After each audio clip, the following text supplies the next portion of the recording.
The chandeliers spilled like a slow rainfall across the marble floor, each crystal catching the light and throwing it back in small, jealous explosions. Conversation folded and refolded like silk as guests moved through the ballroom in rehearsed waves. Laughter measured, glasses tapped with the same practiced gentleness, coats of responsibility draped over shoulders that had never known want. An orchestra tucked beneath a gilt balcony breathed a melody so careful it sounded like a secret being kept from the air itself. On the far side of that hush, beyond the lantern-lit driveway, the city had its own music. The scrape of cardboard, a kettle sigh, the distant shout of a bus braking. A single trash can smoldered as if trying to burn the night into something warmer. In that shadowed seam between traffic and sidewalk, a girl huddled beneath a wool scarf. She was small enough that the scarf swallowed half her face, and old enough to know the rules of not being seen. Her name, when it mattered, was Nara. Tonight, she was mostly a collection of hunger, and an idea that had grown so large in her chest it would not be quiet. At the top of the hotel's broad staircase, Antonio Montenegro waited with the careful stillness of a man who had taught the world to defer. He wore a suit that fit like a promise. No loose threads, no accidental softness. The crowd below acknowledged him with the polite warmth reserved for power. Hands rose in salutes of obligation, faces split into the proper shapes for applause. He had come to give a speech. Charity, longevity, the usual mixture of statistics and gratitude that smoothed over the sharp edges of business decisions. Cameras found him as if pulled by gravity. The knight leaned forward to listen. Beside him stood Livia, his adopted daughter, but not the kind of child who played the part of an ornament. She had come into the Montenegro household 3 years earlier, buttoned-up papers, council meetings, home studies that smelled faintly of coffee and careful intent, and since then had become a hinge on which more private things turned. At dinner, she arranged napkins into boats for the smallest member of the house. In the morning, she could be found at the window, counting the taxis that passed below, with a steady focus that indicated a mind that noticed patterns. She was not flashy. In a room of carefully curated light, she was a different light, not to outshine, but to show what else might exist. And there was Daniel, Antonio's son, whose world ran on its own gentle track. Daniel liked repetition, the way a rhythm could make a restless body still. He liked the weight of a hand held steady. He liked the toy trains, scattered across the living room rug in measured constellations. To the polite strangers who observed him, Daniel was sometimes a study in small silences. To Livia, he was the person whose laughter, rare and sudden, felt like a bell rung in a sunlit church. The family had adapted as families do, with appointments, with patient conversations, with therapists, with work that could not be rushed and often left them tired. The Montenegro name guaranteed resources. It could not guarantee fluency in what children needed. That was learned, day by day. Outside, Nara watched the hotel lights from the lip of the driveway. A poster half peeled and advertising the gala, An Evening for Tomorrow, had been her map. The security men at the entrance moved like larger seasons of weather, circled and predictable. Nara's plan was small and desperate. She would slip in, maybe find a cup of warmed soup someone had left unattended, maybe a crumb, maybe a glance. She had practiced being invisible. She had perfected quiet feet and an even smaller heartbeat. But what had grown in her chest was not hunger alone. She loved to move. Once, when she had been very little, an older neighbor taught her a few steps from a battered cassette tape. For a moment, when the music took over, the world did not seem to hold the same sharp edges. Tonight, the music called across glass and marble into the alley where she stood. The doors opened at 7. Guests filed through, and for the first 20 minutes the ballroom behaved just as it had been instructed. A choreography of good intentions. Antonio stepped up to the podium and began with a voice that measured kindness in phrases of responsibility. Livia stood behind him, hands folded, watching the crowd watch her father. Cameras circled like patient birds. Nara slipped in through service doors that swung open and closed with the indifferent rhythm of a heartbeat. The back corridors smelled of garlic and burnt sugar. The staff moved in their own invisible currents. Nara kept close to the walls, melting into the linen folds of the waiting area, moving on the edge of visibility like a shadow that still wanted to be something else. She had not expected anyone to notice the small girl in the second row of the dinner seating, but once a space is seen by two people, it ceases to be empty. Livia saw Nara first.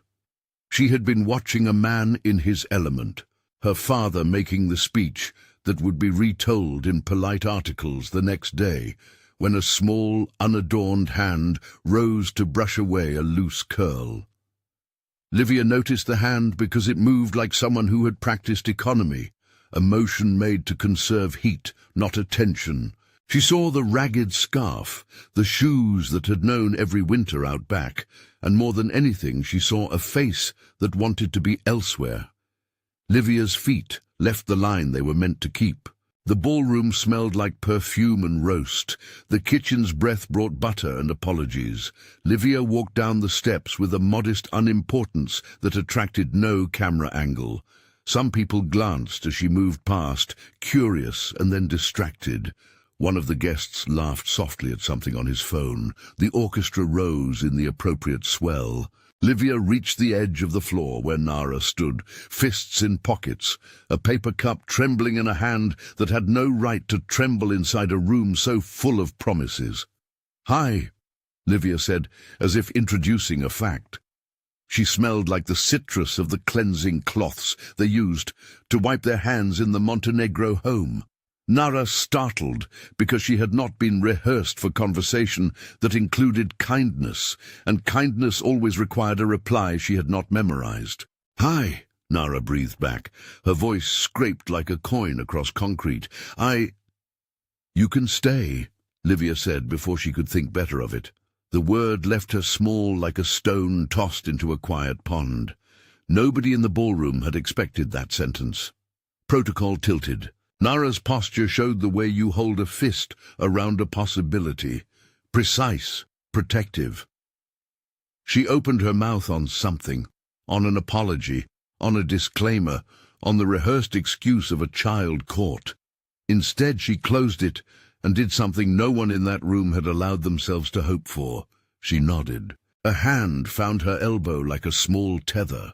Livia led Nara into the middle of the floor. The orchestra took a breath as if they had been asked to improvise. A waltz, soft and wide, flowed out like a ribbon. There was space for two in that ribbon.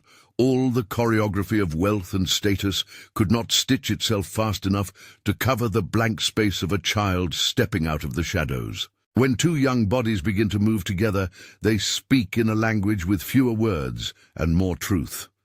Livia had been taught to dance in lessons that relied on the discipline of a watchmaker. She moved the way someone who remembers rules without needing to be told. Nara moved with the kind of abandon that comes from never being asked to hold oneself still to fit an expectation. Where Livia's steps were clean, Nara's were wild. Where Livia's hands remembered positions, Nara's hands described a story. Across the room, plates were forgotten and conversations frayed.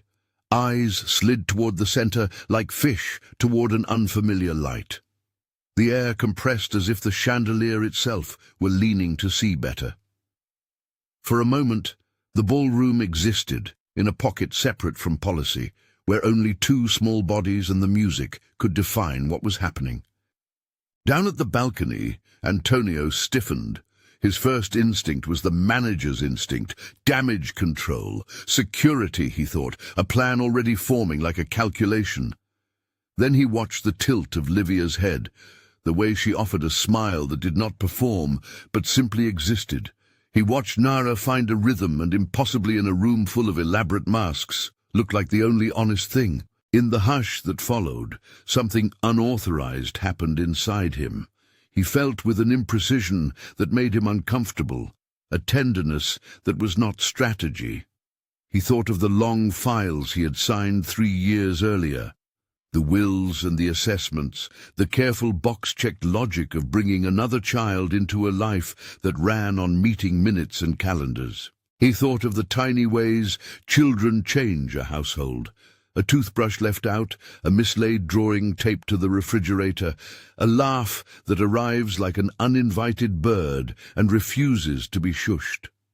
He thought of Daniel, sitting off to the side in the same way he sometimes sat at home in the living room, watching trains, steady as a compass. Daniel had been placed near a corner where the light was softest.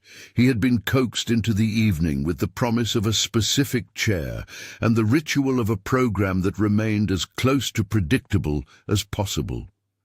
He watched the 2 girls without the language of the crowd, with the more precise attention of someone who reads intention in rhythm. At first he blinked and returned to his train, but then music, like everything predictable and repeating, nudged him. He shifted his small body, which had grown used to keeping to a pattern, and looked again. Livia and Nara moved not like performers, but like conspirators, discovering that the world could be more than its current rules. Their steps found one another. For Daniel, whose world had known many walls, something in that movement spoke a small sentence he recognized: pattern, return, join. He smiled in a way so slight it might have been missed had anyone not been looking for that exact kind of miracle. It was not a cure. It was a signal, a sound someone makes to say, there is room. At the edge of the floor, a maitre d' folded himself into the role designed for such breaches. Disapproval, like a linen napkin draped and ready. Security approached with the patient certainty of those whose job is to remove anomalies.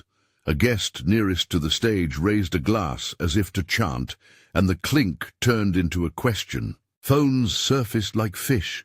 Small screens flashed, capturing frames that would tomorrow be thumbnails layered with opinions.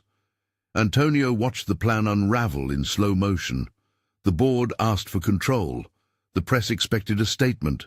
The image of a child from the street in the center of an elite room threatened the tidy narrative he had spent a life honing.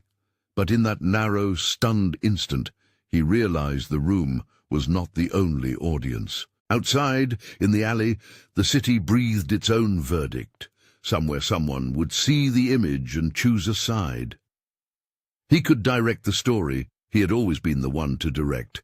But the choice was suddenly less about optics and more about the shape of a family.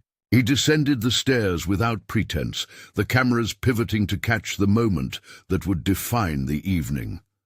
The murmurs shifted like a poorly tied net, speculation, discomfort, and a tentative admiration that could not yet explain itself.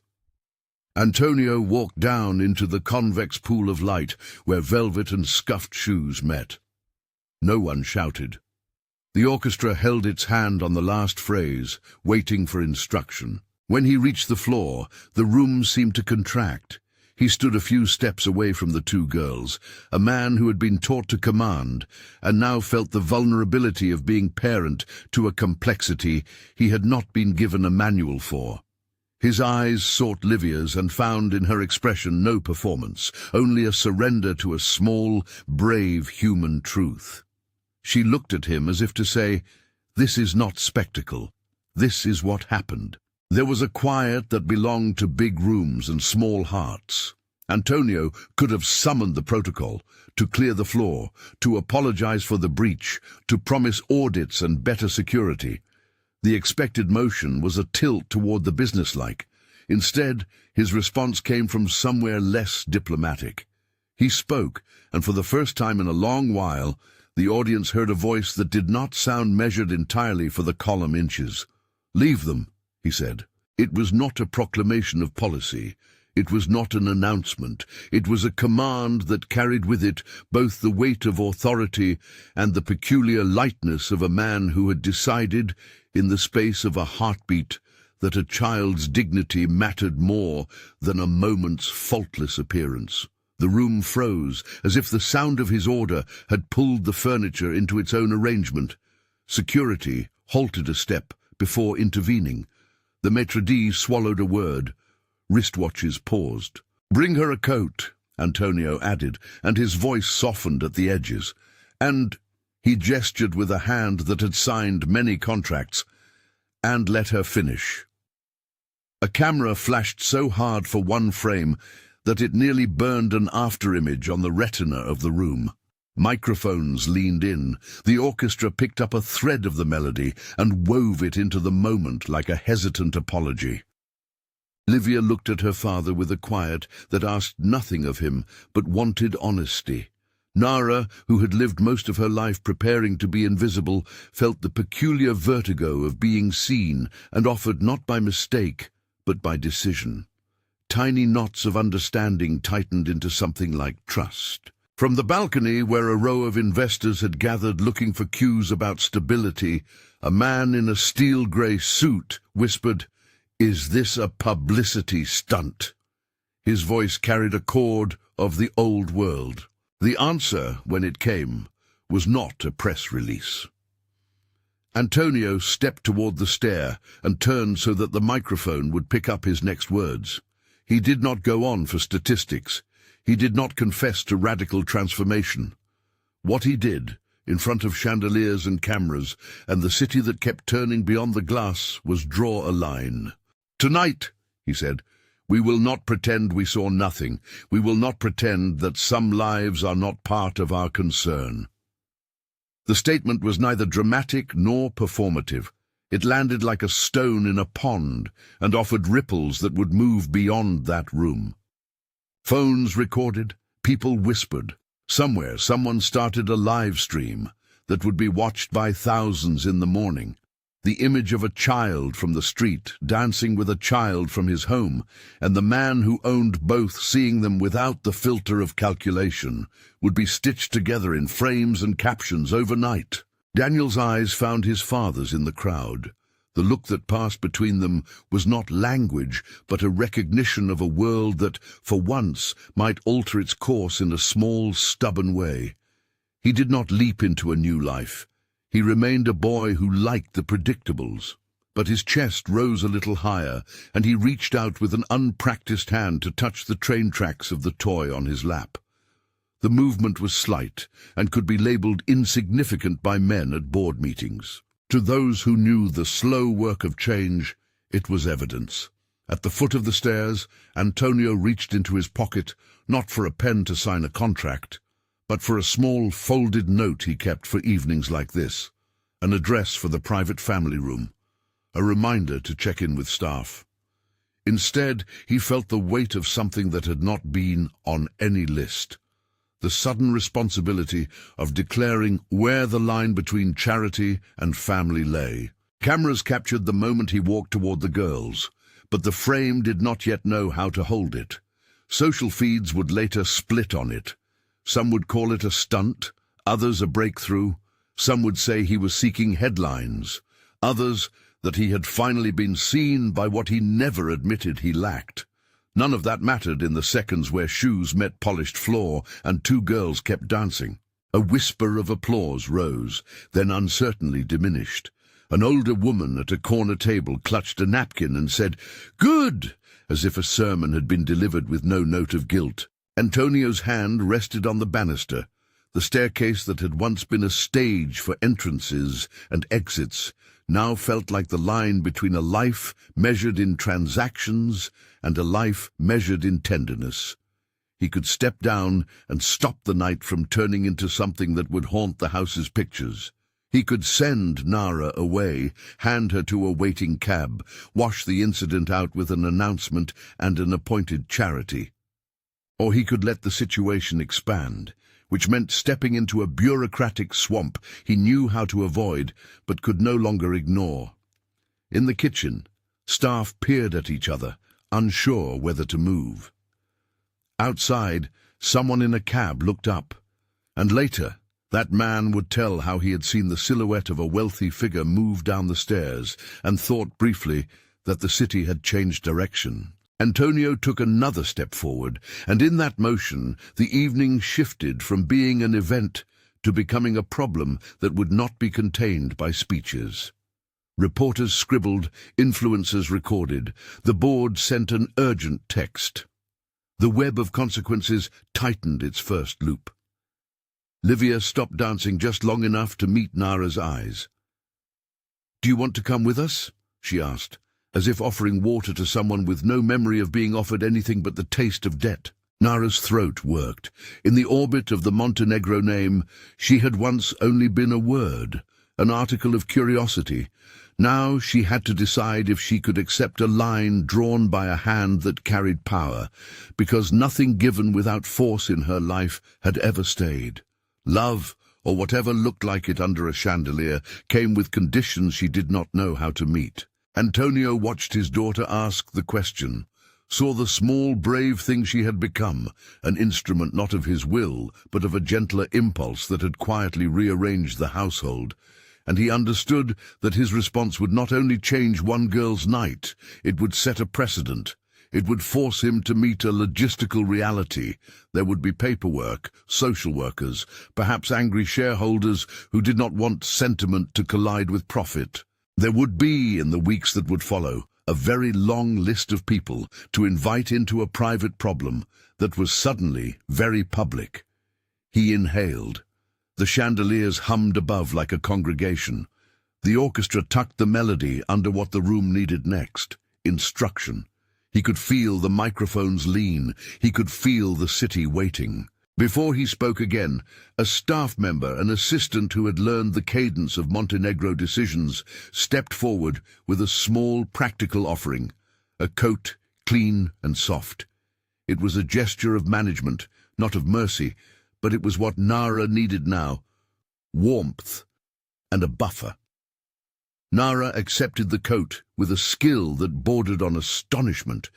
She draped it over shoulders unaccustomed to such fabrics and shivered as if the material translated into an idea that she might belong somewhere else. Antonio reached into the pocket of his own jacket and found something else, an old photograph folded into a rectangle. It was of a child stepping into a doorway years ago, smaller than Daniel had been, and he had kept it because it reminded him of the weight of choices. He had thought once that choosing to bring a child into his life had been an elegant solution. Now, watching two girls stand where so many had expected scandal, he felt the old photograph press against the inside of his palm. He moved off the floor, not as a man making an announcement, but as a father stepping into a responsibility he had not entirely planned for. The moment was small and huge all at once. The cameras would take slices of it. The board would request his presence the next morning. Social media would make 100 judgments and 10,000 memes. But in that stairwell light, he made a different calculation: that the sight of someone being seen could not be a performance, and that he wanted, privately and without fanfare, to protect that small thing. As he started up the stairs, the press corps below reached for interpretations. The chat rooms would call it scandal, philanthropy, marketing. The cooks would later say they had almost cried when they saw the children moving. Daniel, who had been steady as a small compass, lifted his hand and let it hover over the toy train for the length of an exhale. It shook, then stopped. That, too, found its way into the night like a small permission. Upstairs, in a quiet room set aside for family use, the Montenegro household had a wall of photographs. Some were of galas, others of vacations, some of children at birthdays, with cake stacked and faces smeared with syrup. There was a place for new photographs, if one allowed such things to happen. For the moment, the photograph in Antonio's pocket, the coat on Nara's shoulders, and Livia's hand in the center of the dance floor were all unframed. The first phones chirped with breaking news before the coat had fully settled on Nara's shoulders.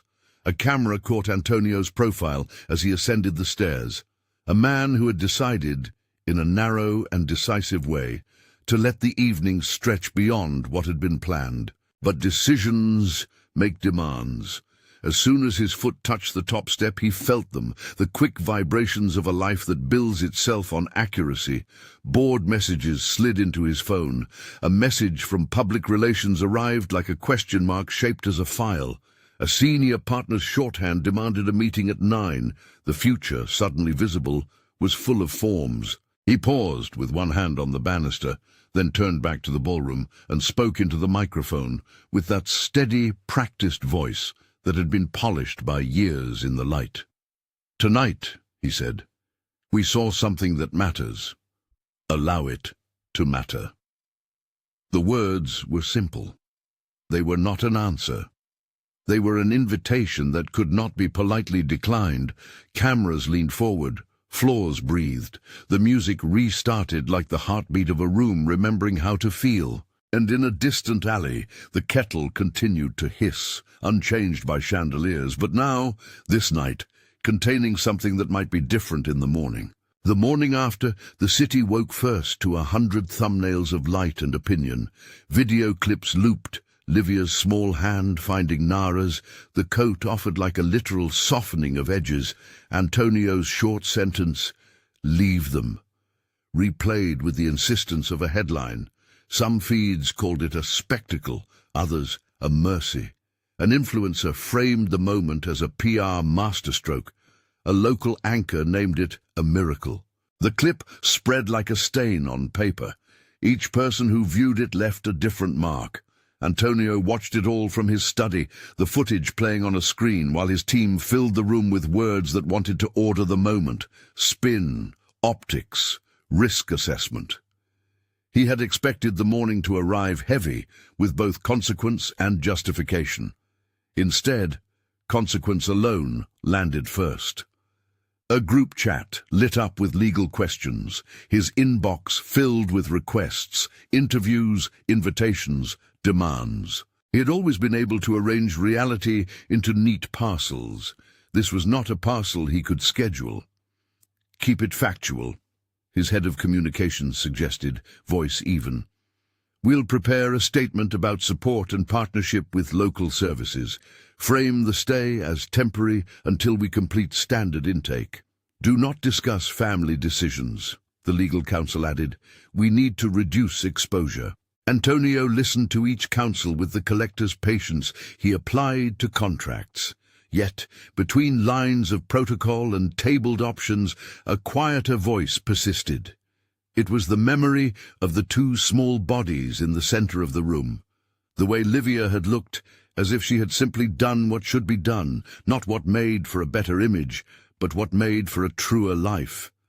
That image would not yield to spreadsheets. Outside the polished glass of the Montenegro facade, social feeds already debated his motives. A vigilante blogger stationed a live camera near the hotel entrance, narrating with the conviction of a judge. A handful of voices suggested his action was stagecraft. Others demanded to know whether a wealthy man's whimsical mercy was the kind of charity that reinforced a system that produced streets in the first place. Their questions were not idle, they were necessary. Antonio made a choice that morning that surprised a few in the room and clarified something to himself. The next words he published would not be clever, they would be direct. "Livia asked a child to dance," he said into the recording booth that afternoon, "not for press, but for permanence.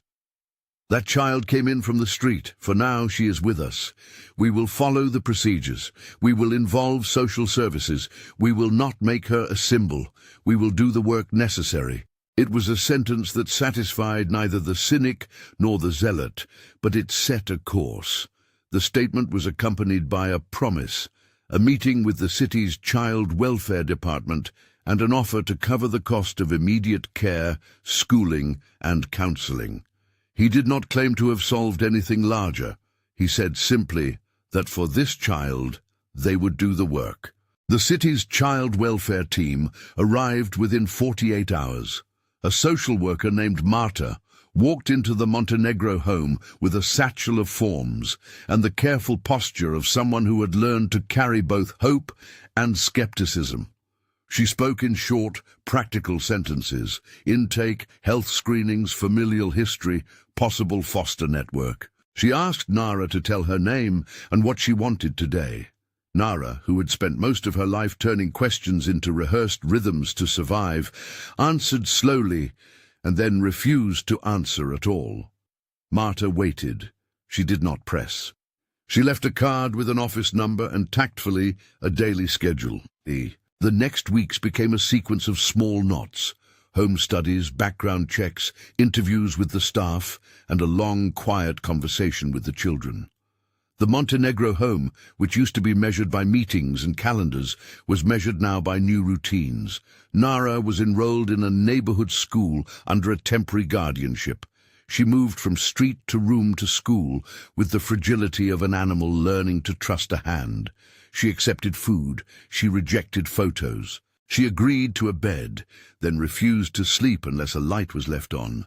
Livia never spoke of the viral footage as a victory. She treated Nara as she might have treated a stray bird that had let her lift it from the gutter, with careful hands and an awareness that the bird could fly or withdraw at any moment. The two girls shared chores and secrets the way siblings do, through small rituals.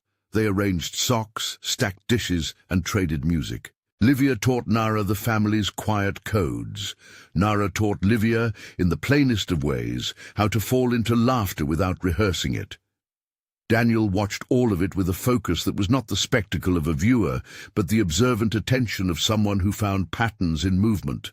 Dance classes, initially for Livia and Daniel's therapy, became something else when Nara's presence returned to the living room.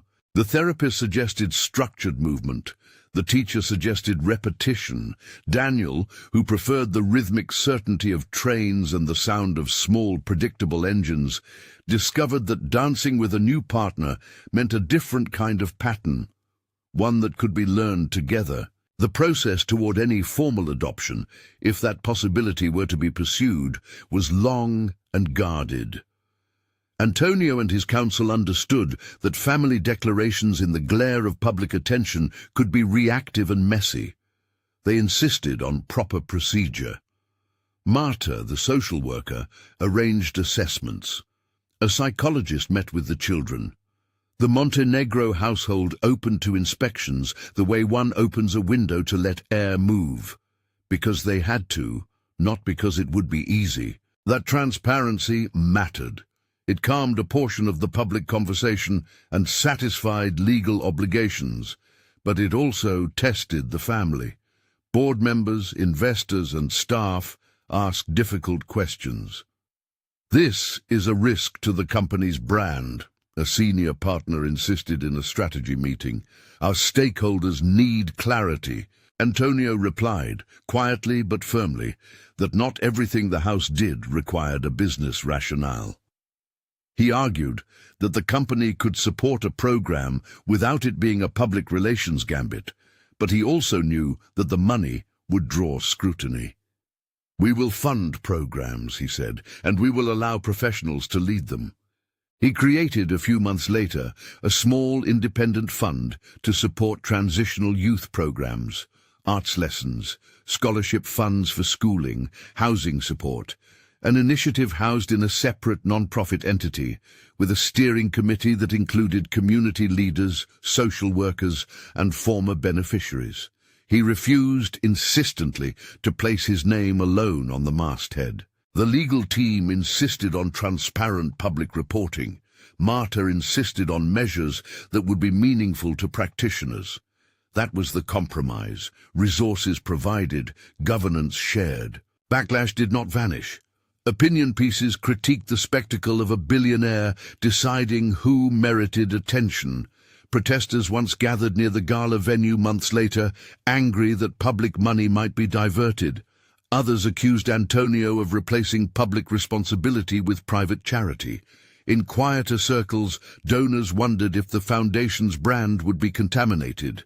Inside, employees asked whether the family's personal decisions would leach into corporate culture.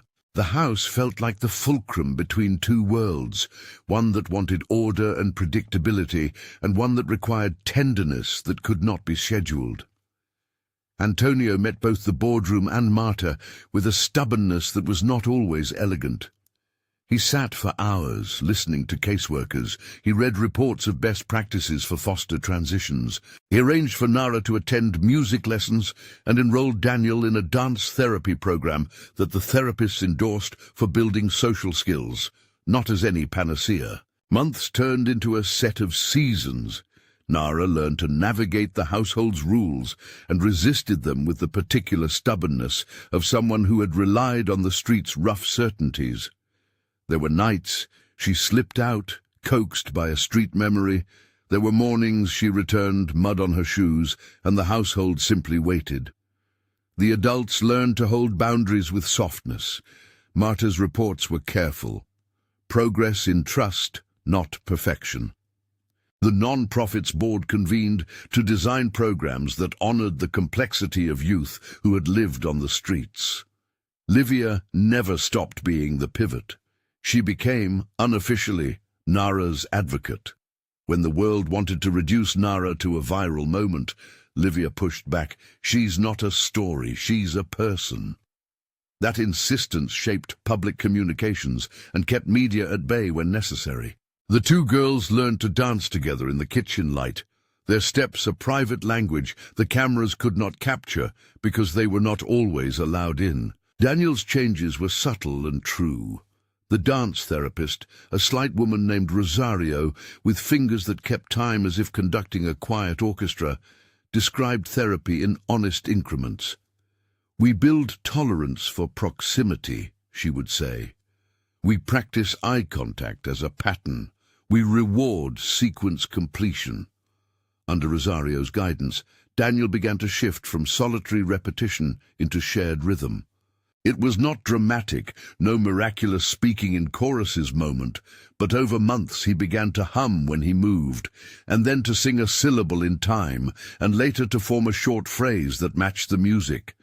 That phrase, when it came, arrived in the Montenegro living room like a small sun that everyone pretended not to notice because they knew how unlikely moments could be misread as miracles. Nara, too, found ways to use movement to untangle what language could not.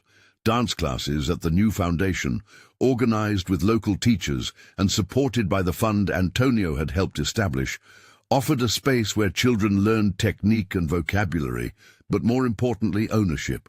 Nara became both student and mentor, teaching younger children particular steps she had learned by watching in markets and by practicing on rooftops. She refused interviews for a season, not because she was ashamed, but because she wanted to be a person who acted within the frame of work, not within the spectacle of the cameras. The foundation grew modestly, first a program, then a small building leased in a neighborhood where children gathered. It hired caseworkers, dance teachers, one or two administrators who cared deeply, and a director who was used to translating emotions into budgets. The organization's first projects focused on transitional shelter, schooling, and creative arts. Antonio provided seed money and insisted on third-party audits and community representation on the steering committee. His involvement was never performative. When cameras sought him out, he deflected them to the teachers and the children. That choice frustrated some and reassured others. There were nights Antonio sat in the auditorium of the small community center, while teenage performers practiced, unnoticed at the back, watching as the program he had helped fund stitched into something resilient. He watched children who had once been invisible now learning to speak in front of a crowd, to claim time on a stage, to hold one another. It cost him nothing to stand there, and yet it changed him in ways pressed reports could not enumerate. Years passed in the slow, honest way that projects do, with audits, with staff turnover, with shifts in public attention. The foundation suffered funding gaps and celebrated small victories. One staffer left in frustration when a donation came with strings. Another remained through the lean years and learned the art of compromise. A heat wave closed the center for a week. A winter surge required extra beds. The narrative around the original gala shifted. Some op-eds softened. People began to speak less in absolutes and more in stories. Nara's agency deepened. She declined to be adopted for a period, citing fear that a signed paper would never protect her from eviction by chance. She wanted safety and autonomy. She insisted, stubbornly, on attending school with children her age, rather than in a sheltered program. The foundation adapted to that choice. Legal guardianship remained cautious and slow. The team provided counseling and explained the steps, the benefits, and the protections a formal legal relationship would bring. Over time, Nara opened to the idea of a family revised, not replaced. Livia and Nara sat together one evening in a quiet corner of the house and arranged bracelets of colored thread, an informal contract between two people who wanted the same thing: trust. The adoption, when it eventually occurred, felt less like a dramatic signing and more like an accumulation of small, practical agreements. It came after interviews and hearings and social worker reports that confirmed not that chaos had been erased, but that the child had stable guardians and a network of support. When Antonio signed the papers, his pen felt like an instrument and a promise. He did not make a speech. He handed the folder to Nara, who did not smile broadly, but allowed the paper to be copied into public record. The legal process had been thorough. The world recorded it cautiously. In the years that followed, the Montenegro Initiative, its name a compromise between personal legacy and community ownership, expanded programs to include vocational training, scholarships, and partnerships with schools and hospitals. It emphasized training local teachers and paying fair wages to staff who had lived experience of the streets. It was imperfect.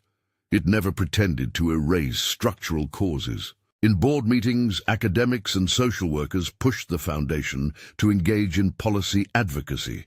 Antonio listened and signed letters of support for municipal shelters and funding for youth programs. He understood, finally, that resources without policy had limited power. Public reaction mellowed into grudging respect in some corners and wary suspicion in others. The tabloids moved on to fresher scandals. The children's performances and family moments provided human interest for a while, then faded into the background rhythms of a city that had always had more pressing daily crises. Inside the home, the family had its own quieter transformations. Dinner-table conversations now involved talk of budgets for the foundation, yes, but also of small things: a child's school project, which piece of music to teach in the beginner class, how to repair a torn shoe. Daniel continued on his gradual arc, progress that therapists called significant in the context of his baseline. He developed tolerances for new social situations and showed increased capacity for sustained eye contact during rehearsed sequences. Those were the kinds of evidences that did not make headlines, but mattered most. Nara, once the girl who learned to hide in shadows, became a steady presence in rehearsals, small and fierce. She began teaching a Tuesday class for younger children, teaching them not only steps, but how to keep a rhythm in the face of interruption. She insisted the class start on time because she believed in the lesson of arrival. Parents noticed their children speaking in full sentences for the first time or communicating needs more clearly. Teachers reported fewer night terrors among some students after they'd had regular movement sessions. The foundation kept notes, reports, and testimonials, evidence as much as any report could be that careful practice led to durable changes. The public, after a few seasons, encountered the family again at a year-end recital held at the modest community center. Antonio sat in the front row, deliberately unobtrusive, letting the program and the children, now more confident, take center stage. Livia and Nara took a duet that used simple sequence to tell a story of belonging. Daniel took the stage with a small piece he had practiced dozens of times, an arc of repeated motion, followed by a short vocalization he had worked on with Rosario, his therapist. When he finished, the audience rose in a slow, surprised applause. It was not a roar, it was a recognition, a room agreeing to witness the work. and the people who had done it. As the Montenegro initiative aged, it accumulated quieter honors, a municipal commendation for community work, a small foreign grant to study inclusive dance methods, invitations to speak at conferences alongside social workers. Those accolades were useful for fundraising and for validation among peers. They did not alter the work's texture. 9 years after that first dance, the city would remember the gala as the night that started a conversation, but it would remember the recital and the years of incremental steps as what sustained a change. The sequence converged in a renovated theatre that served as the foundation's cultural hub, a space with a stage large enough to host a cohort of children, an office for caseworkers, and studios for classes. The renovation itself was a testament to a collaboration between the non-profit, municipal support, and a coalition of donors who had been convinced, slowly, that investment in children's creative education yielded social returns that were not easily measured in spreadsheets. The evening of the big performance, the house filled with people who represented the arc of the last decade. Former street kids sat next to donors, social workers shared benches with teachers, volunteers tucked children's jackets around shoulders. Antonio arrived not as a spectacle but as someone who had been present for the long haul, often absent from ceremonies but consistent in support. He sat in the front row, his hands folded in a way that suggested restraint. Livia Talanau moved with the ease of someone who had lived many small, maturing moments. Nara, 19, stood backstage with nervous hands that did not shake as much as they once would have. Daniel, now a young man, adjusted a train set he had kept tucked into his backpack. The ritual of the train remained, and paced slightly, steady as a compass but with an added awareness. The program that night was intentionally collaborative. Classical pieces taught alongside folk dances from neighborhoods that had once been represented mainly by need. The choreography included moments of both technical precision and creative freedom. Children with a range of abilities were integrated into the pieces as peers, not tokens. The sound of the orchestra rose with practiced care. The audience leaned forward in collective attention. When Livia and Nara took the stage together, a hush settled that was almost sacred. Their duet did not aim to prove anything. It spoke instead of memory and of patience. Nara's movements, sharp, chosen, the result of years of practice, interspersed with Livia's steadier steps, made a geometry that read as both partnership and balance. Daniel's piece later in the program included a short vocalization that the crowd had seen grow from whispered syllables into a confident articulation. He did not perform as proof. He performed as part of a house of people who made room. After the performance, there was no harangue from critics, no dramatic return to headlines. There were, instead, lines of people who wanted to hug a teacher, to thank a volunteer, to tell a child they had done well. Antonio stood in the wings, watching.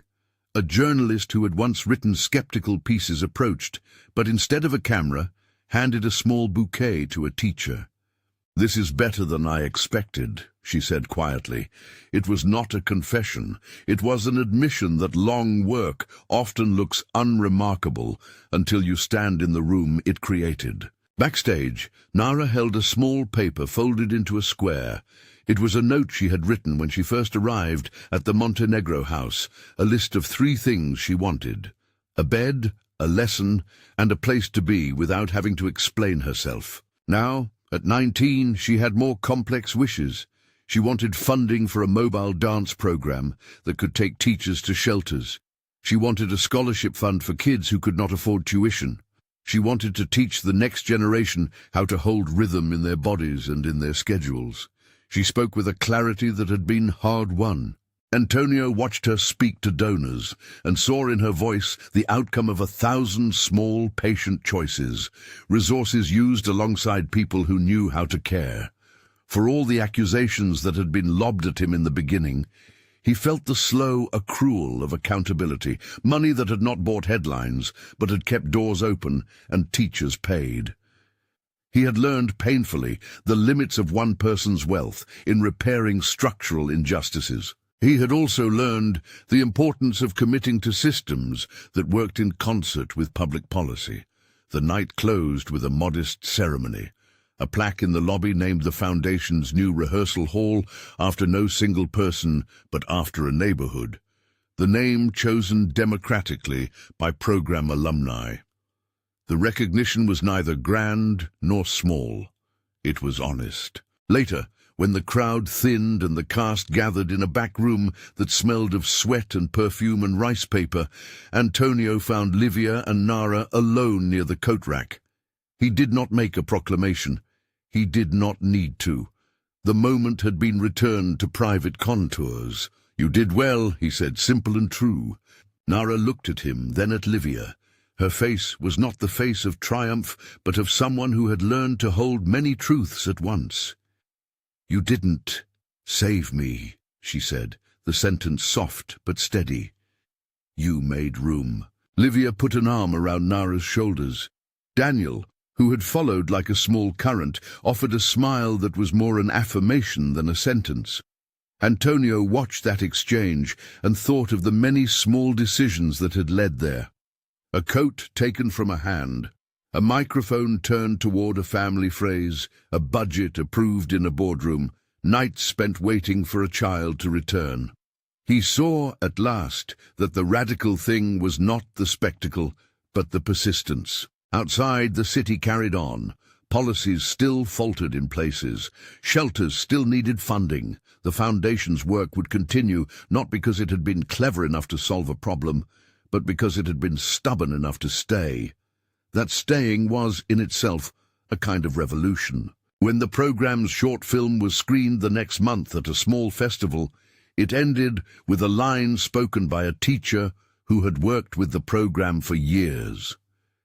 "To be seen is not to be saved. It is to be offered another chance to arrange your life." The audience applauded, not because their minds were changed, but because their hearts had been invited to reckon.